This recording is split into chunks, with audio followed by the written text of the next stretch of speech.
Meet Robert. He's a 12-year-old boy in the 7th grade who attends Waverly Middle School.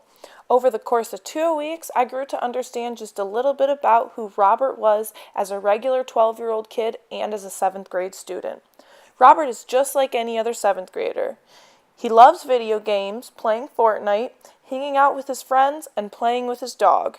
Robert also loves clothing and fashion, and oftentimes finds himself obsessing over brands like Supreme, Bape, and Gucci.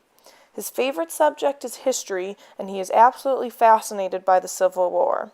But before I talk about who Robert is as a literacy learner, I want to talk a little bit about his background, because it plays a huge part in his literacy skills. Robert is still relatively new to America. He came here from Armenia with his mother, father, uncle, and older brother only 2.5 years ago. Robert told me that he did not speak English at all when he moved here, and it was his ESL courses and constantly being around English speakers that got him to where he is today.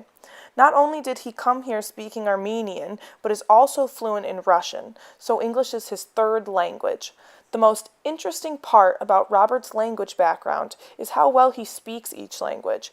If he did not tell me about his advantage of being trilingual, I would have no idea that English wasn't his first language. Robert has no accent and is quite confident in his speech, barely hesitating when reading words he don't know. Robert mentioned that his parents do not speak English very well and have made little effort to try and learn it. They speak almost exclusively Russian in the home. At first, I assumed that he would view this as a disadvantage for furthering his language skills, but he instead finds it extremely helpful. Since he speaks English all day, when he returns home, he's able to practice his Russian so he won't lose it.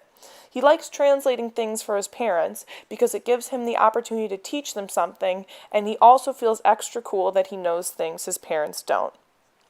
When referring to the magnified cognitive model, I would place Robert in the vocabulary bucket. He came ready to read and was quite excited each day to jump back into the book. Robert also rarely struggled with understanding the context or what was going on in the story. Though he was confident in the pronunciation of his words, it was evident that he didn't understand what they meant. When we first began reading the novel, he would stop and ask what basic vocabulary words meant, so it quickly became clear that this was going to be a large area for us to focus on. One example of his vocabulary struggle that I believe illustrates the situation very well is when he didn't recognize the word pavement. When we compared it to words like cement and sidewalk, he understood it immediately. I think a large part of his problem with vocabulary comes from his recent learning of English, which was confirmed when he later asked me why there were so many different names for the same object. If I were to continue working with Robert, I would keep focusing on vocabulary.